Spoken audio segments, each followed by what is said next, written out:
Dr. Bharat Dean of Academics, Dr. V.R. Ravi sir, Dean of Symposium, Dr. Govindasamy, Dean IRS, Dr. Suresh Kumar, Dean of Training and Placement, Dr. Suresh, Dean CCA, Dr. Gopinath, Associate Dean R&D Placement, Publication and Patent, Dr. Sarana Raja, Dean of Startup, Suresh Chinnathappi, Head of the Department, Dr. S. Durgadevi ma'am, our respected faculties, the volunteers and coordinators who have organized this valuable event for us, and my beloved students. It's my pleasure to welcome, and I could not knowledge and experience someone who inspired us all. Let's welcome our most respected principal sir of our institution, Dr. E. Kamalnavan sir, and I'm very grateful to welcome our today's chief guest, Mr. Kamaleshwaran sir. This event was developed to give young minds a platform to showcase their hidden abilities and explore their potential in today's technology environment. We are excited to be a host of variety technical and non-technical programs meant to challenge and inspire our activities. At Technology 2.0, that is something for everyone, whether you are a budding technologist or a creative mind. Prayer isn't asking for what we think we want. It's asking to be changed in ways we can't imagine. Let's unite our minds and souls in the presence of God to see His abundant blessing. Let's all rise up for the prayer song.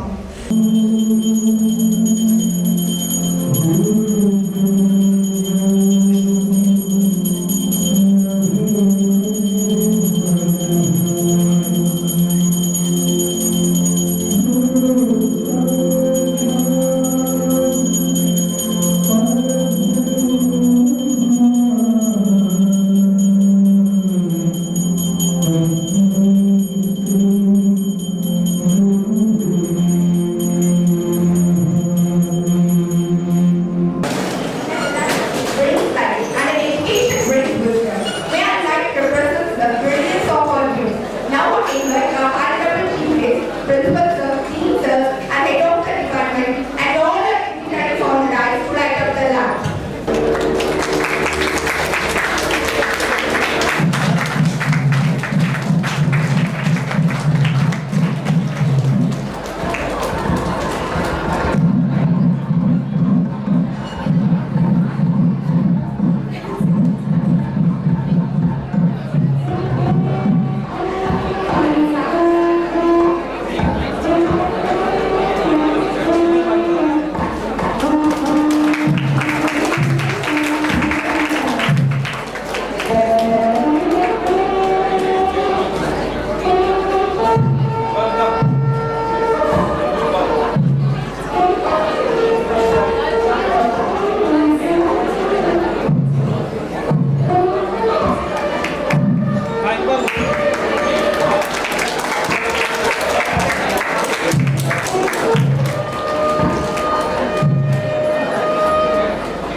P.M., Secretary, Hackathon Club, CSC Department, 3rd year, to deliver the welcome address.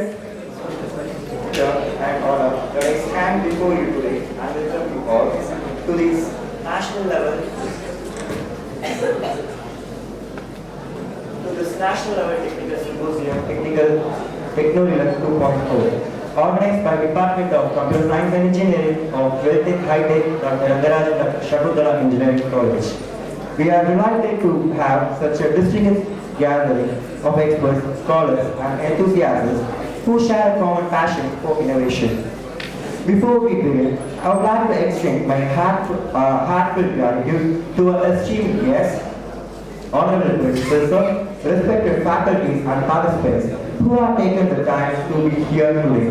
A special thank you to Sir Mr. Kameshwaran, who is the founder of Xenosphere, for their invaluable contributions in making this event possible. The purpose of this symposium is to share knowledge, discuss challenges, and explore innovations. I hope this platform fosters meaningful discussions, insightful exchanges, and valuable collaborations. Throughout the day, we have an exciting lineup of sessions, including keynote addresses, panel discussions, and interactive question and answering sessions. We encourage you to actively participate, share your perspective, and make the most of the gathering of brilliant minds.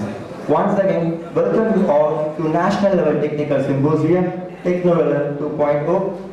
Let us embark on this journey of learning and discover together. I wish you all an engaging and productive experience. It's my pleasure to welcome here the event addressing. The name Technology carries a profound meaning. Techno means world of technology and the driver force behind the modern progress. Reading signifies the kingdom, a space where creativity is no bounds, and idea resides supreme. Together, the Technology is the most just an event. It's a celebration of knowledge, collaboration, and the limitless potentials of computer science and engineering. Today, we embark a journey with the brightest minds come together to showcase their challenges, solve challenges, and push the boundaries of what's possible. Whether you are here to complete, learn, or a network, every great innovation starts with a curiosity and passion. Let me share a short story here. A few years ago, a college student struggles to keep tracking his college notes. Instead of just accepting the problem, he decided to build a simple digital tool to organize and retrieve his notes effortlessly. Where he started a small solution for even less grid into an Evernote, a platform now he used millions of worldwide. This story teaches a valuable lesson. A great innovation does not last. Sometimes they start with an individual who dares to solve a small problem. Let's make a symposium a realm of new ideas, groundbreaking solutions, and unforgettable experience. Once again, we welcome you all to this event. It's my pleasure to deliver the club addressing. Hackathon Club was inaugurated on 11/10/2021. The main motto of our club is to encourage the students to improve their knowledge and skills in the technical field. The club conducts various technical events to make the students aware of those recent trends in the technology. Various technical events were organized and conducted to make students aware of the recent trends in the technical space. The events presented were technical quiz, code marathon, portfolio designing, code debugging, coding contest. This year, we are revising and raising the bar with Technology 2.0, a nationwide technical symposium with a wide range of events, including paper presentation, project expo, code relay, scramble coding, code debugging, startup stories, rapid fire, and an array of non-technical events. The club aims and provides a platform to showcase their skills and better equip themselves for the on-demand workspace. About being in charge. Except talking it, those who are in charge. Please join me in welcome our esteemed Principal Dr. Kamalnaban sir to the stage. Sir, we welcome. The President and Chairman, Colonel Professor Veltech Dr. R. Rangarajan, our respected Madam Dr. Shakuntala Rangarajan, Founder President and Vice Chairman, our respected Chairperson Managing Trustee, Mrs. Rangarajan Mahalakshmi Kishore. Our today's chief guest, Mr. Kamaleshwaran R, founder of Genosphere. Our beloved Dean Academics, Professor Dr. V. R. Ravi. Our Dean Training and Placement, Professor Dr. Suresh. Associate Dean, Head Startups. Associate Dean, Projects, Patents, Publications. Computer Science Head, Dr. Durga Devi. Faculty members of Computer Science, coordinators of this technical symposium, student coordinators of this event, and the office bearers of Computer Science and Engineering, President Shagar, final year CACP, Nalalairaka, Joint President Deepika, final year CCA, Secretary Unikaran, third year CCP, Treasurer Darshini, third year CCA, again Treasurer Pavitra R, final year CCP.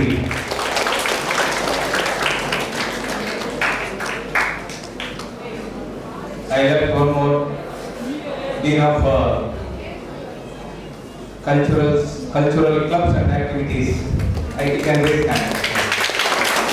Dean of Cultural Clubs and Activities, CCA. That he was actually Associate Dean of IAC, redesignated as Dean of CCA. It's like Dean of Students. Okay. So good morning all of you. Good morning, sir.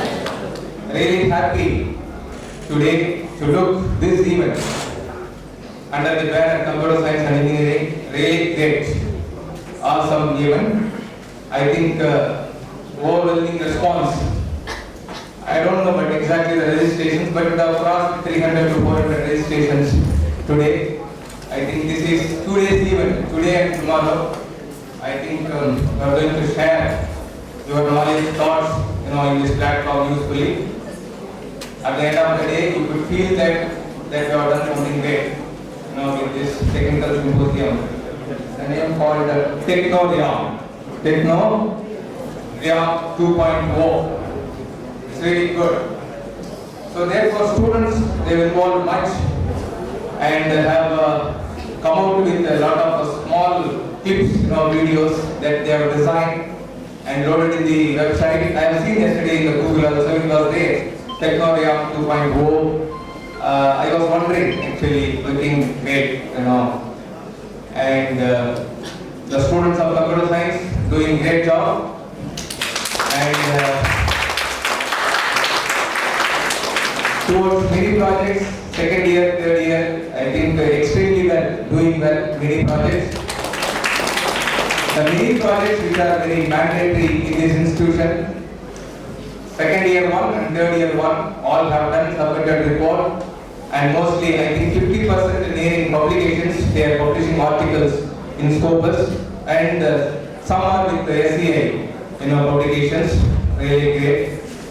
And even they are doing really some great work towards their innovative assignment. The way that they present that innovative assignment in the classroom in front of the committee, innovative assignment 1 and 2, really great work. It is all something to inculcate the skills, technical skills.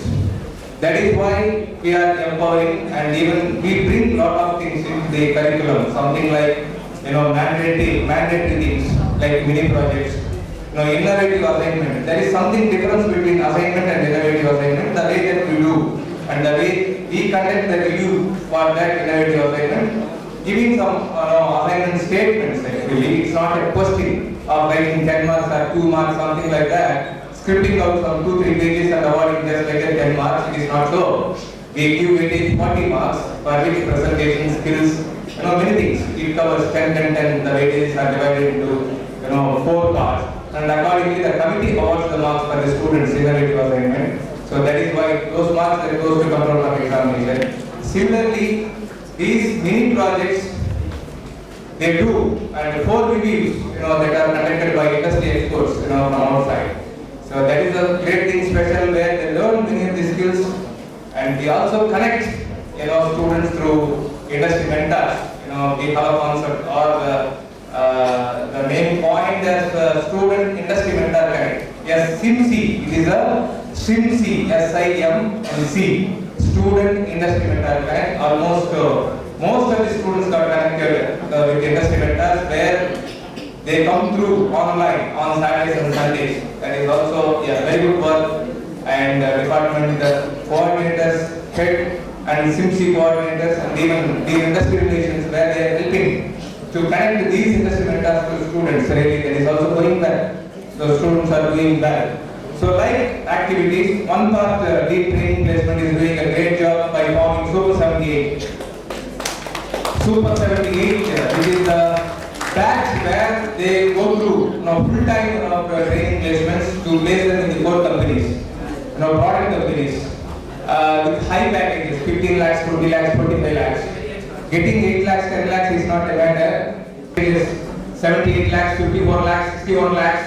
It's not a matter for us to have a 20 or 25 or 15 lakhs. It is all possible by Veltech brand. There is nothing to say, Everything is possible by this Veltech brand. Okay, and Veltech, our students, they can do and they can, get those high packages. There is no doubt in that. So therefore, really, this technical symposium also will help this platform to share the various institutions. Sorry, I could not welcome you in the beginning. So now, our students, external students, from various institutions all over Tamil Nadu, really great by seeing you, your presence here. I think students community, if you think you have a lot of potential within you have a lot of talent. Mostly symposiums are maybe 1 day, but computer science have made it to happen for 2 days. This symposium really good, and the students also will enjoy because they are tightly engaged with this academic planner. All the time reviews, mini project reviews, innovative assignment reviews, CIE, internal assessment, and a lot more things. They are tightly packed. But these 2 days will give good relief for the students. I think where they can explore something in a different way, their skills, and they can expose with the other institution students. Really good work. I think I congratulate all the students and the faculty of the computer science and engineering. I think this event will go in a nice manner for these 2 days definitely. So wish you good luck. Thank you all. For sharing your valuable and encouraging words with us. Next, we call upon Dean of Academics, Dr. V.R. Ravi sir, to enlighten us with his precious knowledge. Respected Dr. E. Kamalnath sir, respected Chief Guest, Mr. Kamaleshwaran, founder of Geosphere, respected various teams, associate teams, secretary teams, respected CSC HOD, Dr. Durgadevi Madam, and faculty members of CSC, students, CSC, all the organizers, faculty organizers, and student organizers, and the participants from various engineering colleges. Very good morning. I am happy to participate in this 2 days national level technical symposium, Techno-VM 2.0.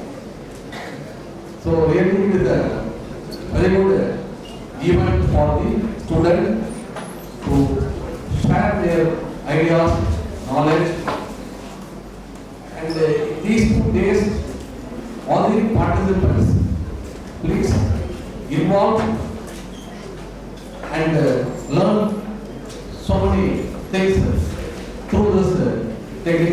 event. I also request the organizers to carefully organize this 2-day event so that the participants really enjoy this event. I wish you all for success. Thank you very much.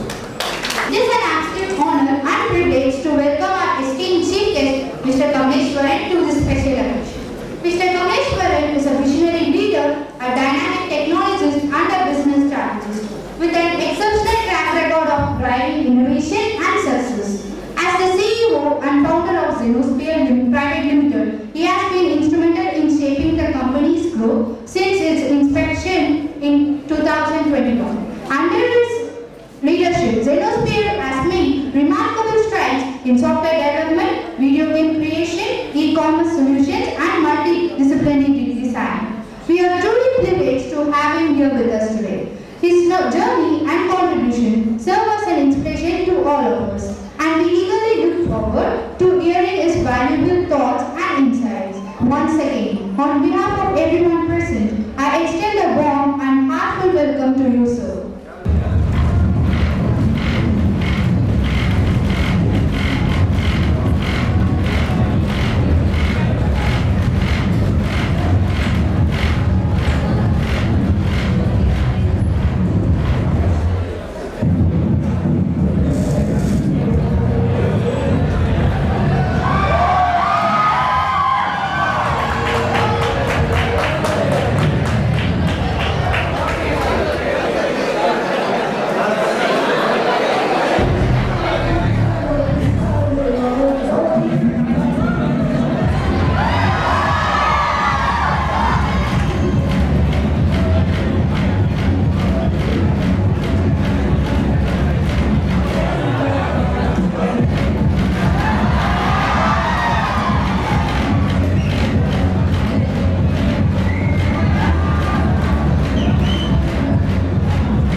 Good morning.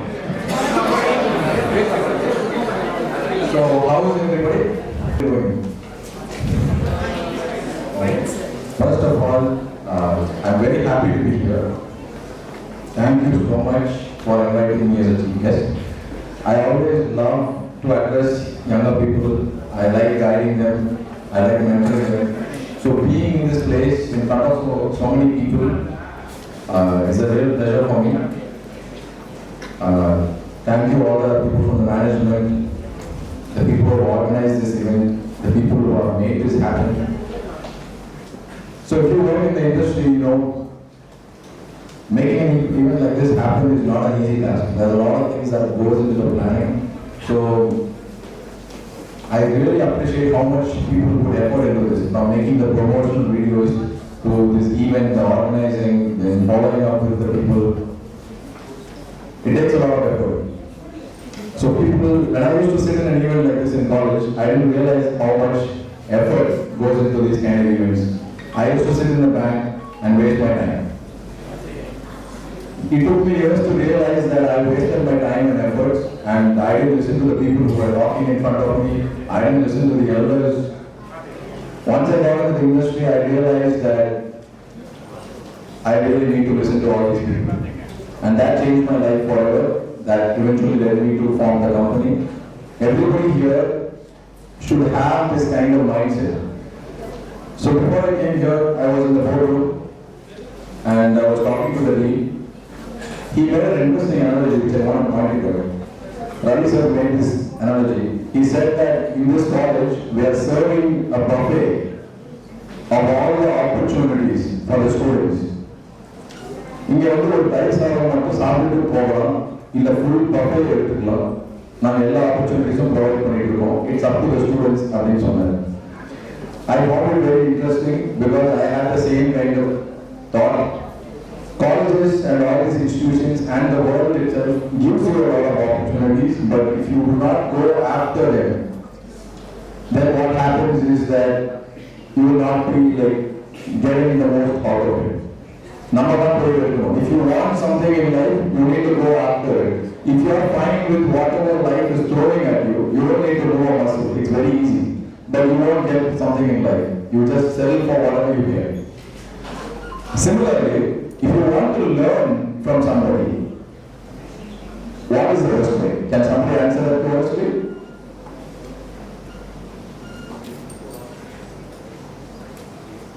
Okay, I will say that myself. So you need to learn from people or even machines now. You need to know to ask the right questions. Questions are very important. I cannot emphasize how much questions are important in the learning process. The more questions you have about the world, the more questions you have about technology, the better you grow. So when they invited me over here, I asked them, what kind of topic shall I give? Because I wanted most people to benefit out of the speeches I give here. So I asked the students itself, like, tell me the kind of topic that everybody would like to listen. And they gave me a topic. I asked them to send me a bunch of questions. Because without asking questions, they will not learn anything. And they did a good job of also sending me a good set of questions for me to answer. I was really happy with that. So for that, I thank the student coordinator team a huge bunch for giving me that questions, because now it lets me give the right kind of information to the students, whatever they are interested in. See, if you want to ask questions, what happens is, if you don't ask questions, what happens is you will have this extensive and immense amount of data which is found in the world, and you will be observing them instead. So questions, queries, these narrow down what you really want in life. So coming to the main point, I am here to talk about cloud computing in data science. So how many of you here aspire to be data scientists? Can you put your hands up so I can see the crowd? So how many of you here aspire to be data scientists? How many of you are interested in cloud computing?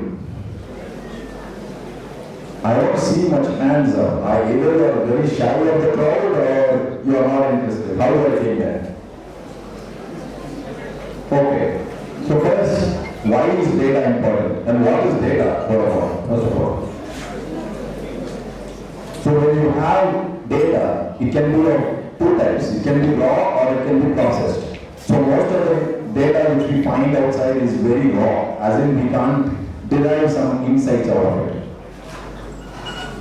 Once I was going to organize an event, and they asked me to organize the event around November, December. I went to the event management team. I told them I want to organize in November and December. The first question they asked was, is it an indoor event or an outdoor event? And I said, it was an outdoor event. And the event management, they said, like, can you postpone that to January or February? December, November, 100% mala peyyum. Event baaliku. Idella na sollana. So how are you able to say that? History of it. Exactly, history. Every year it happens. Every year we come across this. Every single year that time is the right time for floods to invite us to dinner. So people are observant of these data, the patterns, how it happens. So that affects decision making. So if I conduct an event there, especially an outdoor event, I could, earlier on I mentioned how much of effort it is to organize an event. So what if we put all these efforts and then something bad happens? All the efforts for 3 months or 2 months is waste. This is simply how much data is important. And if you notice, the companies in foreign countries, they stored data for more than a century.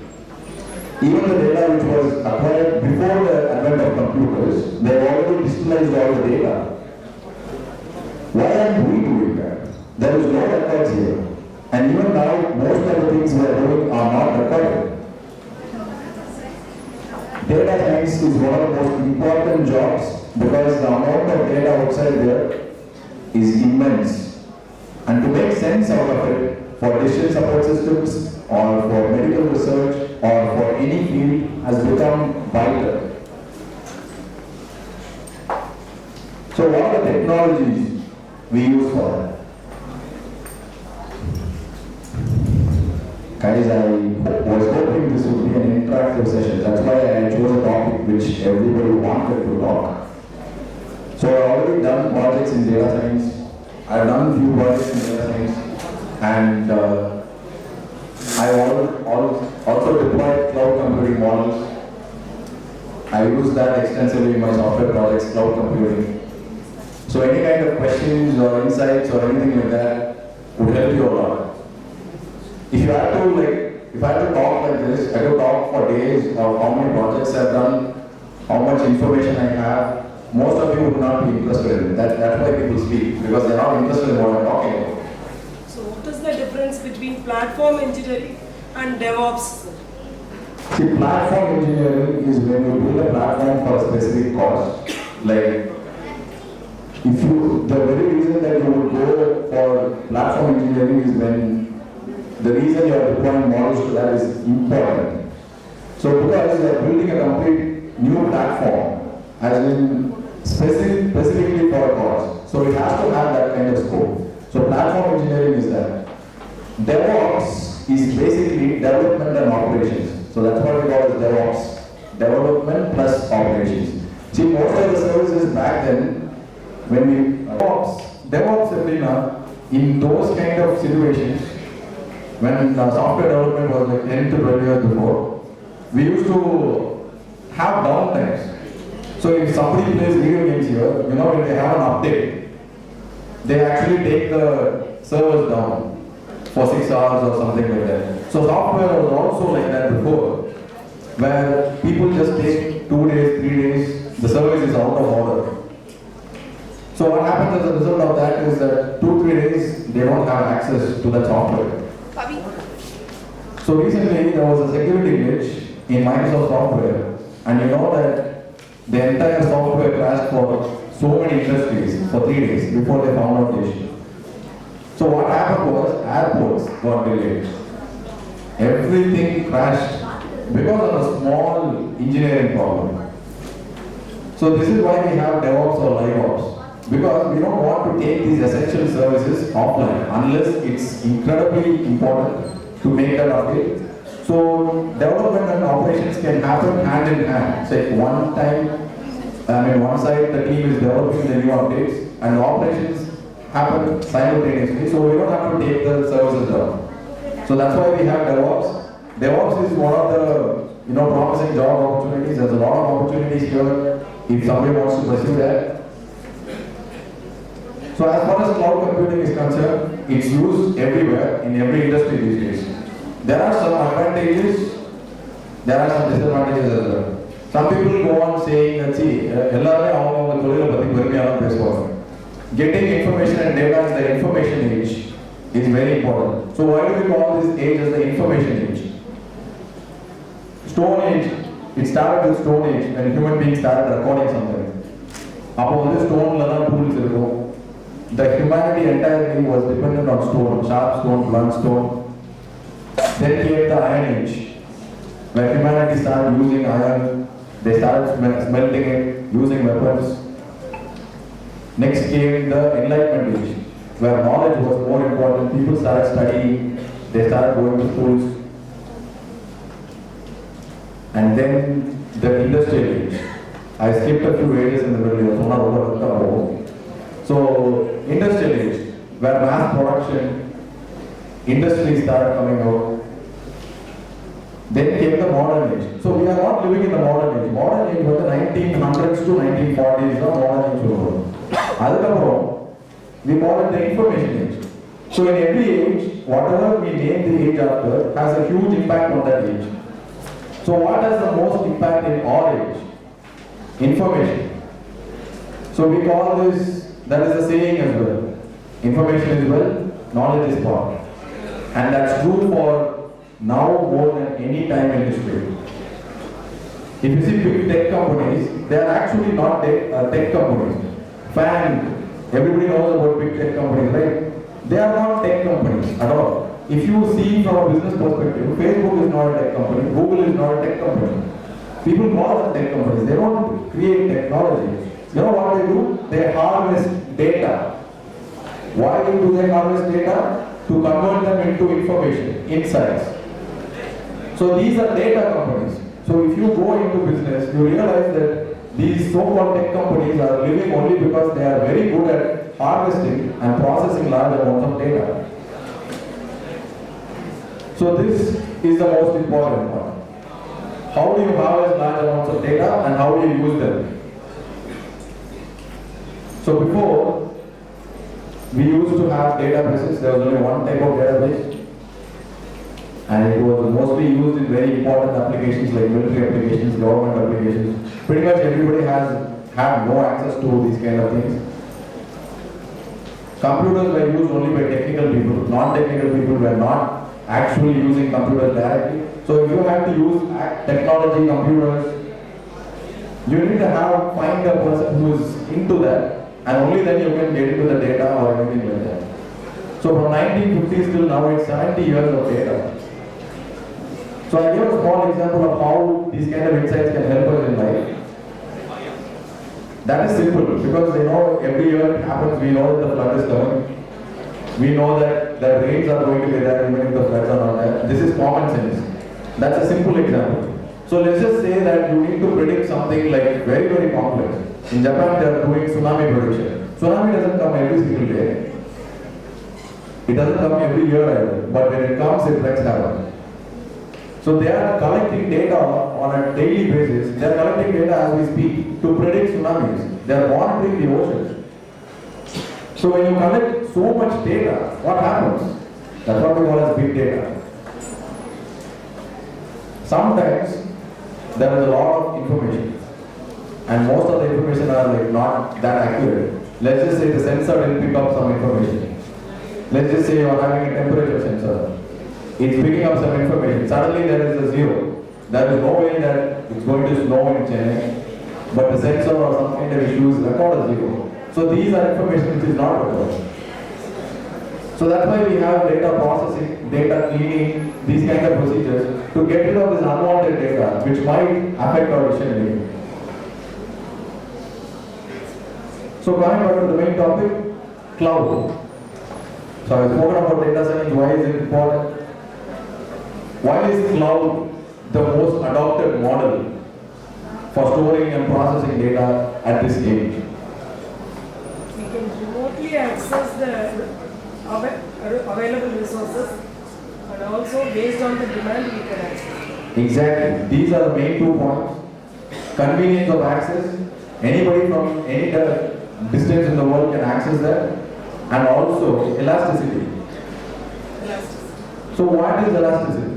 So if you take a rubber band and you want to file a bunch of papers, you put the rubber band on top of that. It will fit in. Let's just say you are adding few more papers into that, it will expand itself. Let's just say you reduce the number of papers, it will contract itself. So this is why we call that term elasticity. It will adapt to the situation. So cloud technologies are like that. Before, when you are actually using server-based technologies, the server is always active. Whether you are using it or not, you have to pay for it. So that's a lot of waste of resources. Back then it didn't matter because we are having only 10 computers and 1,000 people using it. But now we have 10 billion computers and so many people using it. The number of computers are more than the number of human population at this point. So the resources are very, very intensive. And especially if you take AI and data science workloads, they consume a lot of power. So now we have to get into the economics of situations. We need to manage these resources properly. If we don't manage these resources properly, we'll be wasting huge amounts of electricity. Again, it goes beyond, well beyond tech. When we have resources, we take it for granted. We have computers running here 24/7, we think, okay, fine, because they're not consuming that much power. But just think about the entire world, servers are running 24/7, electricity goes, so we have to burn more coal. So what happens as a result of burning more coal or producing more energy? The environmental impact. The environment we live in becomes very horrible to live in. So as technologists, people in here, optimal use of these kind of resources, you are doing a lot more good. That's why we are educating engineers on how to optimize cloud resources.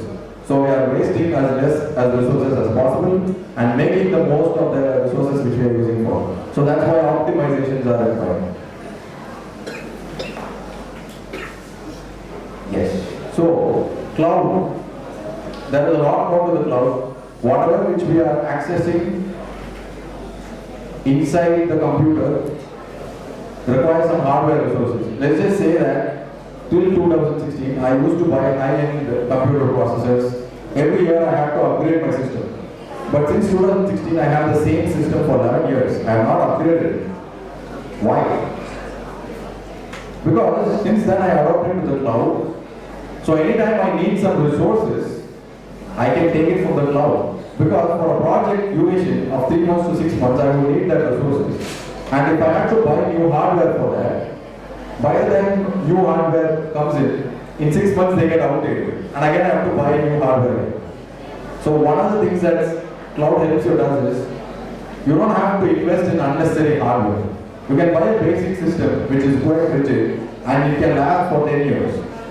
So whatever resources you want, you can take it from the cloud. You won't believe how much of companies are taking advantage of it. Everybody knows the movie Avatar, right? So to produce this high quality of movies, video games and everything, we need a lot of computing power. Before they had to buy systems and they were not able to work efficiently. Now, the entire movie of Avatar was rendered in the cloud. So if you have to access all the GPUs, if you see the GPUs which are high, they are like 2 lakhs, 5 lakhs. But does anybody here know that you can actually access these GPUs for free? If you register as a student or a startup, you get a lot of free credits. You can access world-class resources, high-end hardware for free. It's free for students. Most people do not know that. So if you are investing in buying laptops, no matter how much money you spend on a laptop, it cannot handle the workload. The advantage of the laptop is portability. It's not handling that much workload. So clouds can do that. So if a laptop is connected to the cloud, it is the most powerful machine ever. Because you can access all this computing power. In Europe, when I take up a project, I don't need to worry about software, hardware. I don't need to worry about where my resource person is. If I give them a resource list, the HR will make sure I get it. The resource person can be in Australia, they can be in America, anywhere. So the amount of collaboration.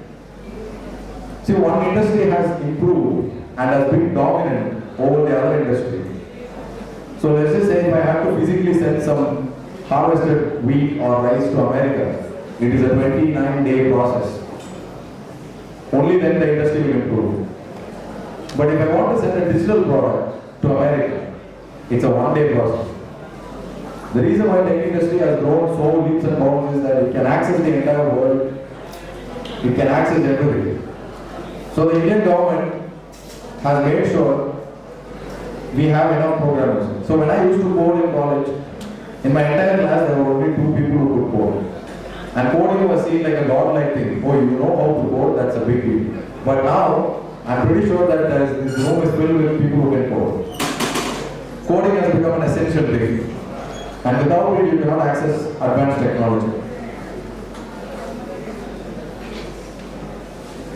Coming to the big cloud players and different types of models. So we have platform as a service, infrastructure as a service, and software as a service.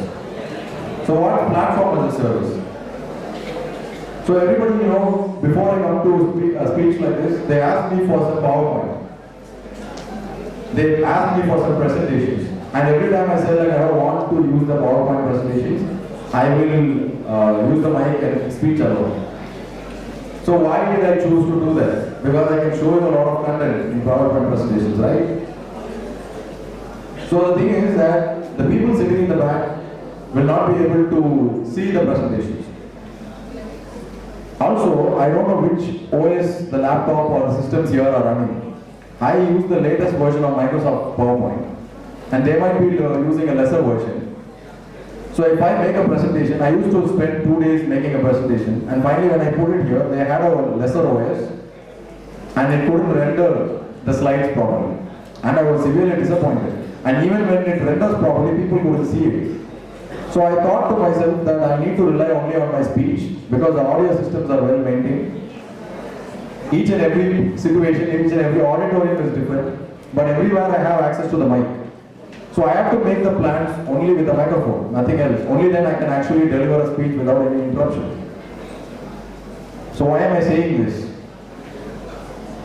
There are so many different systems, so many different vendors, so many different people having different specs of computers. If everybody has to access something on a local space, your code will run in your computer, but if you port it to another computer, it will not run. It might be running an older system, it might be running an older situation. So that's why we have PaaS, Platform as a Service. So if you develop code in one situation, everybody has access to the same platform. They can be in America, they can be in India, everybody has access to the same platform. So when the code is deployed, these kind of problems are not happening. So most of the times in cloud, the processing happens in the cloud and the output comes to your system. So there is little to nothing that happens in your system which can influence these factors. So that's why we use platform as a service. And then we have infrastructure as a service. So I already told you excessively about how infrastructure as a service, because in my company I use infrastructure as a service because I don't have to buy new computers, I can hire all these things, and based on how long I need a project, sometimes my project is 1 month, sometimes it's 6 months, based on that I can take the service and pay for it instead of paying the whole amount. So that's why we use infrastructure as a service. We don't have to buy expensive computers or devices when we require for the project. So the third thing is software as a service. So how many of you know about software as a service? Guys, participation, hands up. How many of you know about software as a service? Okay. So each and every government usually picks out something that the city or government or the country is good at and they start promoting it. If you take Cuba, they started promoting sugar. If you take Sri Lanka, they started promoting spices and gems because the country is good at doing it. So Tamil Nadu government has a special kind of promotion for software as a service products. Why do they promote software as a service products? More than anything. Why? Can anybody answer that? You guys are from Tamil Nadu. The government is promoting software as a service. Chennai is known as the SaaS capital of not India, the world. There are huge SaaS companies in Chennai. So why is the government promoting software as a service?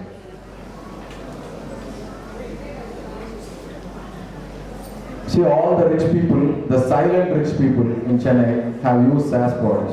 Everywhere I go, when I say that I'm into software, the business people ask me only one question: can you build a SaaS product? Can you build a SaaS product?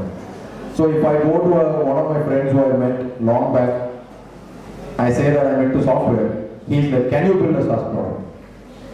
Anywhere, from government, any industry, why are they constantly asking, can I build a SaaS product? Can anybody answer that?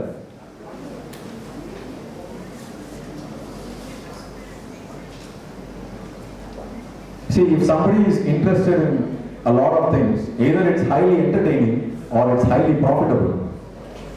When young people are interested in certain things, it's highly entertaining. When old people are really interested in something, it's highly profitable. So SaaS products can make immense amounts of money. Like I told you, if you pay good attention to my speech, you can learn a lot. Earlier I told you it is easy to sell products to foreign countries from sitting from here. So Zoho's earnings and the founder's wealth went to 20,000 crores. How did it go? Within 5 years. Because everybody thinks he's a visionary founder, this, that, nothing. The company started out as a hardware company or a services company.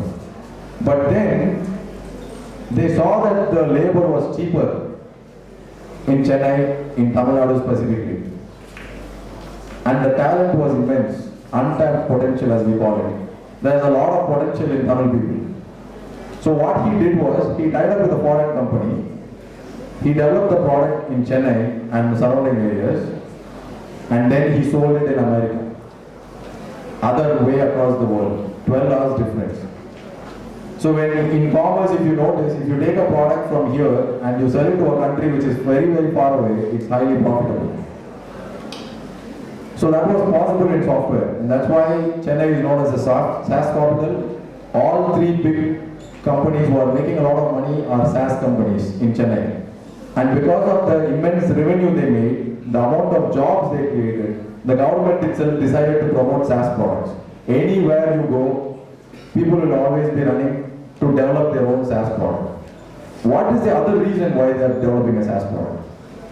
See, the reason why cloud technologies are very convenient to common people. So, business usually don't care about common people, right? Why are business people so interested in developing cloud technologies? Because if you have to buy a software, only American people and European people mostly buy software.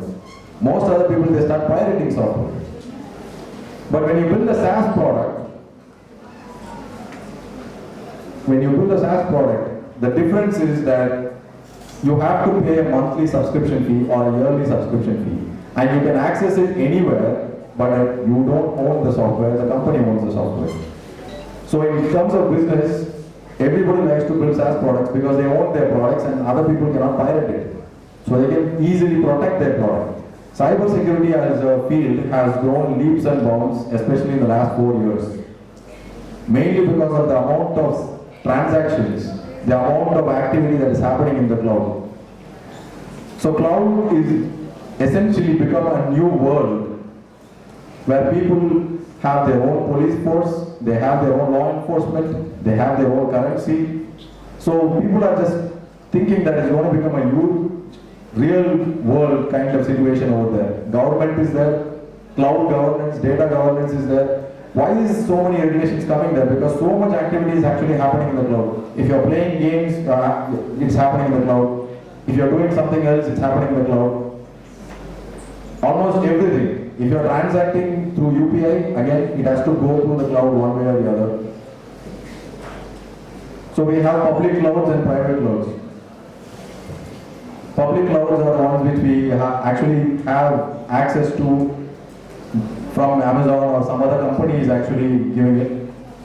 Private clouds are built by companies. It's not open for other people, it's only available to their own companies.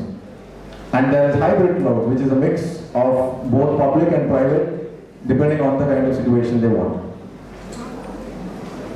So how is cloud computing useful in data science? You don't have that much data storage in your computer. You don't need to expensively invest in data and hardware.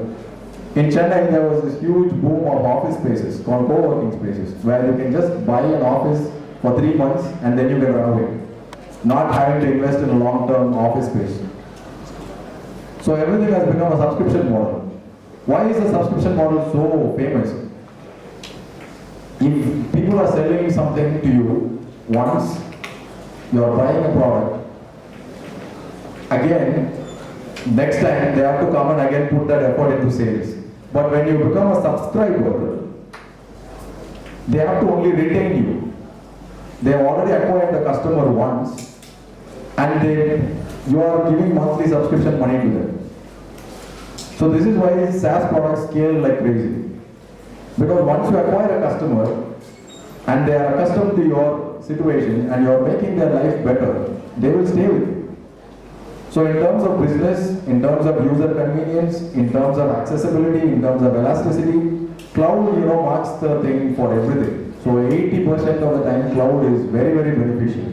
But again, I like to point out all the disadvantages as well. Because as professionals, people might say that, I'm saying negative things about my industry, but I'm actually wanting to disclose the downside as well. Because as designers or engineers or cloud practitioners, we need to know the certain things as well.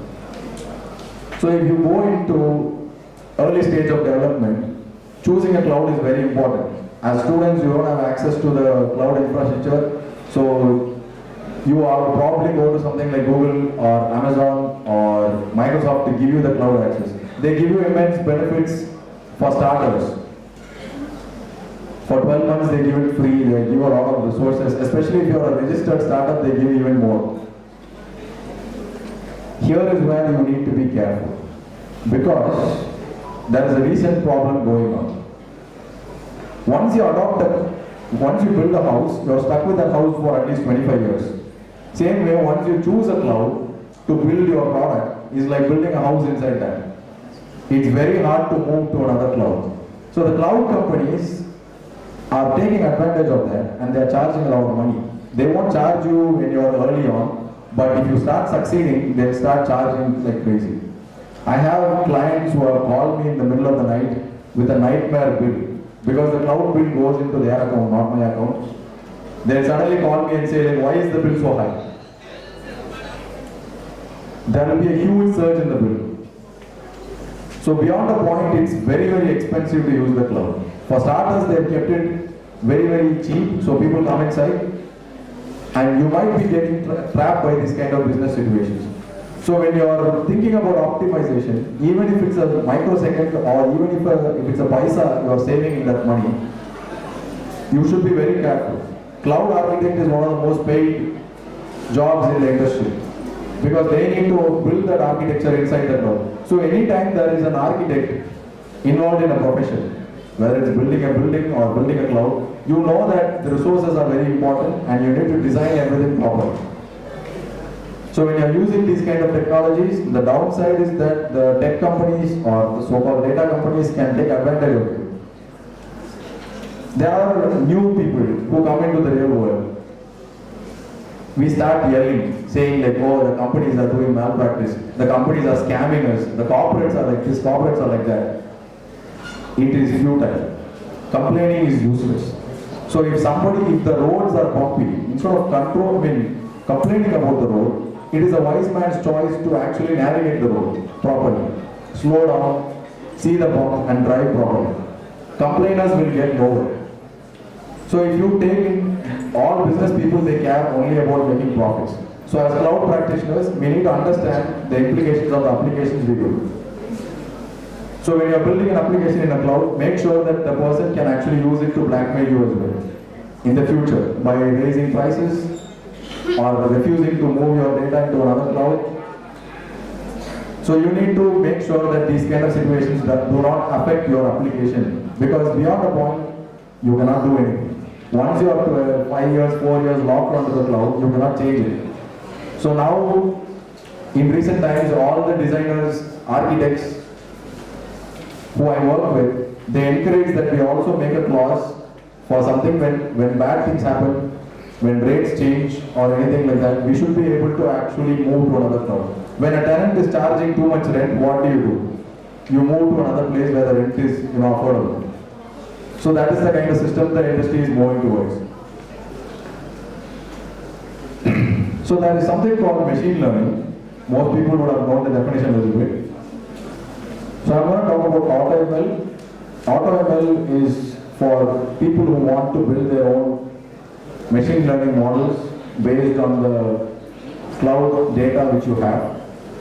Instead of going through a strenuous process of building your own model, it actually has a lot of pre-built models which are common use cases which you can use it to access the cloud.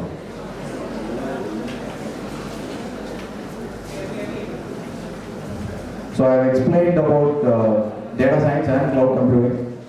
Beyond this point, if you want to do something, if you want to know something, you should ask questions. Anybody here has any questions at all? Students?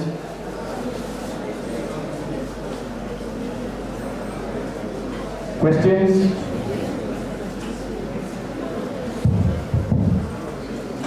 Good afternoon, sir.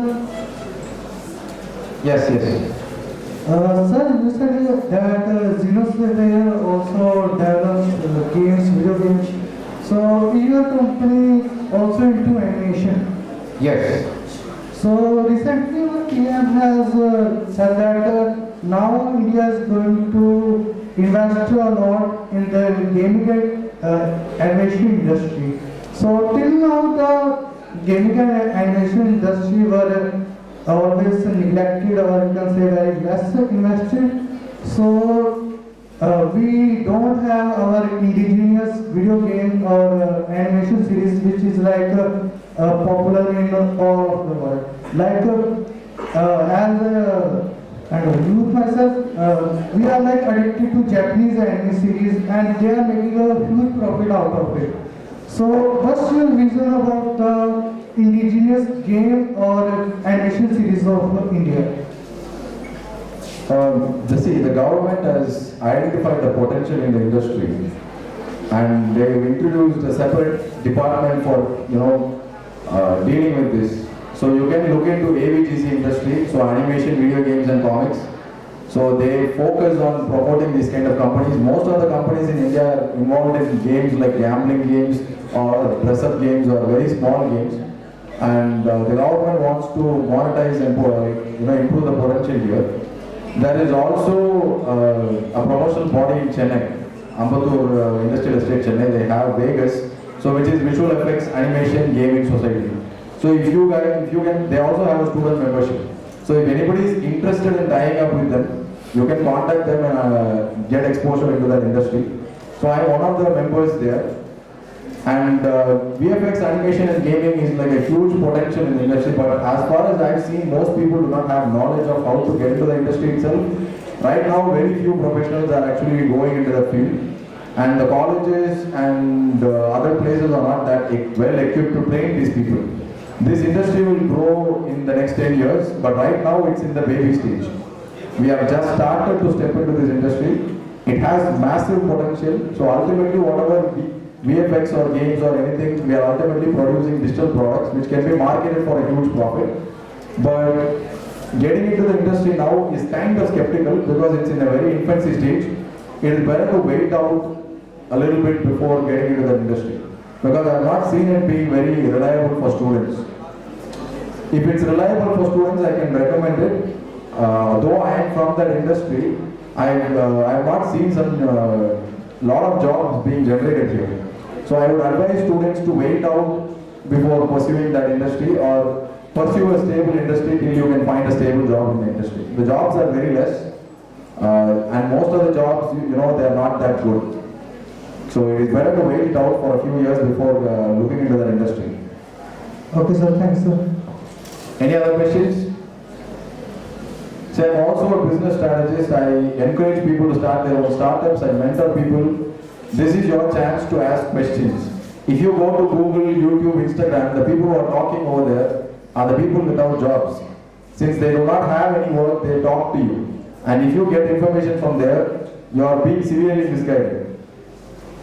Just have some common sense to think about the social media exposure. All the people who are talking in social media have no work, and that's why they have time to create content. When an industry professional comes into your college, the best kind of thing you can get from them is to ask from the industry. Cloud computing, I've already explained the core concepts. If you want to learn, you can learn it from YouTube, but YouTube will not answer questions for you. And even if they're answering questions on YouTube, they're doing it for social media attention. You cannot make sure that that's the right thing to do.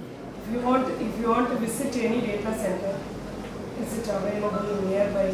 Because infrastructure as a service, they didn't, in India we don't have that much. Actually, it's changing. So I know a person from Kerala. He's running a data center in Chennai. So I build technology. So he's for my projects I use his cloud more than Amazon Web Services or other situations. Chennai actually has a huge potential for data center, especially in areas where cheap electricity is available, because data centers are very, very high on energy consumption. So around Chennai, the outer places, there are some data centers available. And the government has also provided a lot of incentives for data center companies to set up in Chennai. If you see India, Bangalore, Chennai, Mumbai, Delhi and Kolkata, these are the places where data centers have to be to cover the entire nation. So in the situation of South, mostly Bangalore and Chennai have the most data centers. Because if it's there in Chennai, even the Hyderabad people can use it without much latency. So Chennai, it's starting now. In the last 2 years, there's a lot of data centers. You can visit them, obviously. I know one close friend of mine is running a data center as well. If possible. Yeah, can you get in touch with me? I can connect you to it, no problem. Anybody else? Questions? Guys, social media யார் பேச்சாலும் கேட்டு ரொம்ப கஷ்டப்பட்டவங்க நிறைய பேர் இருக்காங்க. Industry professionals எப்போ உங்கள் காலேஜுக்கு வந்தாலும் நெட்டில் சர்ச் பண்ண முடியாத கொஷின்ஸ், ரியல் எக்ஸ்பீரியன்ஸஸ் மூலமாக லேர்ன் பண்ணக்கூடிய கொஷின்ஸ் எல்லாம் நீங்கள் கேட்டிங்கன்னா உங்களுக்கு ரொம்ப பெனிஃபிஷியலாக இருக்கும்.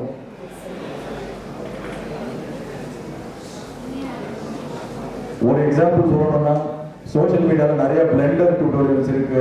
பிளெண்டர் வந்து சூப்பர் சாஃப்ட்வேர்னு சொல்லிட்டு ஒரு பையன் என்கிட்ட வந்தான். அப்புறம் நான் அவங்ககிட்ட ஒரே கேள்வி தான் கேட்டேன், பிளெண்டரை வச்சு அந்த பையனால வேலை செய்ய முடிஞ்சிச்சுன்னா அவன் ஏன் யூடியூப் டியூட்டோரியல்ஸ் போட்டுட்டு இருக்கான்? ஸோ வேலை செய்யணும்னு இருக்கவங்களுக்கு சோஷியல் மீடியாவில் இருக்கிறதுக்கு சான்ஸே கிடையாது, unless your work is tied to the social media. நான் லிங்க்டின்ல ரொம்ப ஆக்டிவாக இருப்பேன், because it's my clients, my people, communication and acquiring new clients is there. இன்ஸ்டாகிராம்ல, யூடியூப்ல இங்கெல்லாம் நீங்க வந்து பார்க்குற content is full of lies. they will do anything to get attention and money. அவங்க சொல்றதெல்லாம் கேட்டு நீங்க கைடன்ஸாக எடுத்துக்கிட்டீங்கன்னா it will be very bad for your career path. So jobs நிறைய இருக்குன்னு சொல்லிட்டு அவங்க ஏதாவது சொல்லி கொடுப்பாங்க, ஆனால் அதில் ஜாப்ஸே இருக்காது. ஜாப்ஸ் இருக்குன்னு சொன்னாதான் நம்ம ஆளுங்க வருவாங்கன்றதுனாலே அதை சொல்லுவாங்க. எப்படி ஜாப்னு சொல்லி கொடுப்பாங்க, அது எந்த டெக்னிக்ஸும் ரியல் லைஃப்ல ஒர்க் ஆகாது. So I have very less time, I have to wrap up. So few questions will be useful to people here. So anybody else want to ask questions?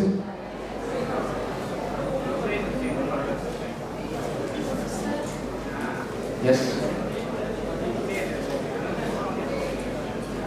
அப்படியே கேளுங்க, my problem is ஸ்டார்ட்அப்ஸ்னா இப்போ வந்து YouTube, அதுக்கப்புறம் இன்ஸ்டாகிராம்லாம் start பண்ணுறாங்க sir. பேசிக்காக technology சம்மந்தப்பட்டது இல்லாமல் தவிர்த்து வந்ததுன்னா அதுக்கு வந்து பாசிபிளாக நல்லதா இல்லை கெட்டதா? நான் டெக் ஸ்டார்ட்அப் சொல்றீங்களா? டெக்னாலஜி நம்மளோட செக்டார் தவிர்த்து இந்த பேசிக்காக பண்ணுறது. ஓகே, நான் டெக் செக்டர்ஸ்லாம் மாற்று. ஆப்வியஸ்லி சி டெக்னாலஜியில் என்ன நம்ம ப்ராப்ளம், தேர் இஸ் சேச்சுரேஷன். அது வந்து ஒரு லேப்டாப் இருந்தால் நம்ம கோடிங் பண்ணலாம்னு சொல்லிட்டு நிறைய பேர் வராங்க அதுக்கு. But if you see the actual ஒரு சின்ன ஒரு பயிரை வளர வைக்கணும்னா கூட நிறைய விஷயம் தெரியும். நான் ஒரே ஒரு ஸ்னேக் பிளான்ட் தான் வாங்கினேன், அது 2 தடவை அழுகி போச்சு, நான் ஒழுங்காக டேக் கேர் பண்ண முடியாது. So the lot of knowledge is required to do something. ஸோ இந்த மாதிரி இடத்துல வந்து உங்களுக்கு நிறைய பேர் காம்படிஷன் வரமாட்டாங்க, because it's difficult to do or it requires a lot of knowledge அப்படின்றதுனால யாரும் வரமாட்டாங்க. இப்போ இருக்கிற ப்ராப்ளம் என்னன்னா, ஈஸியாக பிஸ்னஸ் பண்ணக்கூடிய விஷயத்துக்கு நிறைய பேர் வராங்க, யாருக்கும் எஃபோர்ட் போட ரெடியாக இருக்கு. பட் நீங்கள் எஃபோர்ட் போட ரெடியாக இருந்தீங்கன்னா you will have a competitive advantage over them. So if you want to get to a field, then try to understand that field really well, do a lot of research and learn how it works. இந்த மாதிரி பண்ணீங்கன்னா உங்களுக்கு competition ரொம்ப கம்மியாக இருக்கும். இப்போ எக்ஸாம்பிளுக்கு வந்து கிராஸ் செட் பண்ணுறது, இந்த கிராஸ் செட்னுக்கு ஒரு இது இருக்குது சார், அது நம்மளே கையிலே பின்னுறது, அது வந்து மோஸ்ட்டாக நிறைய இன்ஸ்டாகிராமோ இல்லை யூடியூப்லையோ வந்து அதை பற்றியான ஒரு இதுவே இல்லை, அவேர்னஸே இல்லை. அதை எடுத்து நம்ம பண்ணும்போது அதுக்கான கரெக்டான ஆப்பர்ச்சுனிட்டிஸ் நமக்கு கிடைக்குமா, அதுக்கான ஏர்னிங்ஸ்லாம் நமக்கு கிடைக்குமா? பிஸ்னஸ் ஆரம்பிக்கிறது வந்து டிஃப்ரெண்ட். ஃபர்ஸ்ட் ஆஃப் ஆல் நம்ம பண்ணுற ப்ராடக்ட்டுக்கு ஆடியன்ஸ் இருக்கான்னு சொல்லி பார்க்கணும். நீங்கள் ஒரு ப்ராடக்ட்டை பண்ணுறீங்கன்னா அதை எப்படி விற்கிறது, அதை வாங்குறதுக்கு பீப்புள் ரெடியாக இருக்காங்கன்னு ரிசர்ச் பண்ணணும். அதை ரிசர்ச் பண்ணுறதுக்கு நீங்கள் இன்ஸ்டாகிராமில் பண்ணலாம், யூடியூப்பில் பீப்புள் என்ன மாதிரி பண்ணலாம், இல்லை நீங்கள் பப்ளிக் ஈவெண்ட்ஸ்க்கு போயிட்டு பீப்புள் என்ன மாதிரி விமன் என்ன மாதிரி விஷயத்தை விரும்புகிறாங்கன்னு நீங்கள் பண்ணலாம். இந்த ரிசர்ச் பண்ணி இதை வாங்குறதுக்கு ஆள் இருந்தாங்கன்னா கண்டிப்பாக சேல்ஸ் ஆகும். அதுதான் இம்பார்ட்டன்ட். அதுக்கு மார்க்கெட் இல்லை அப்படின்னு சொன்னீங்கன்னா அந்த ப்ராடக்ட் நீங்கள் விற்க முடியும். So main market research is important before you get into this. இதை வாங்குறதுக்கு மாதத்துல இத்தனை சேல்ஸ் வந்தால் எனக்கு ப்ராஃபிட்டபிள், அதை வாங்குறதுக்கு இத்தனை பேர் இருப்பாங்களா அப்படின்னு இருந்தீங்கன்னா your thing will shine. Okay, sir. Thank you. Okay. Anybody else?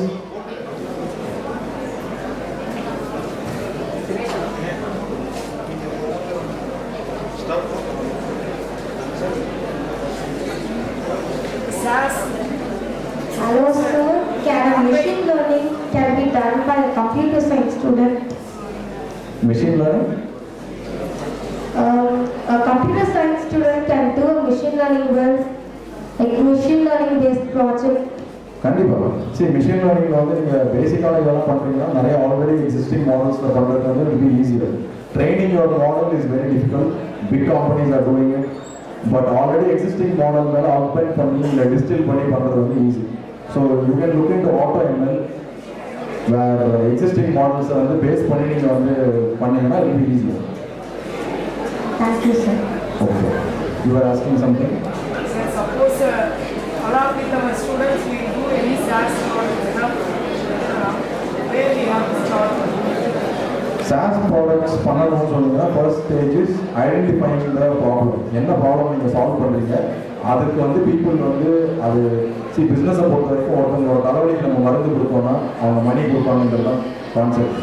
இப்போ அவங்களுக்கு இருக்க ப்ராப்ளம் நீங்கள் சால்வ் பண்ணி கொடுத்தீங்கன்னா they will be willing to pay for that product.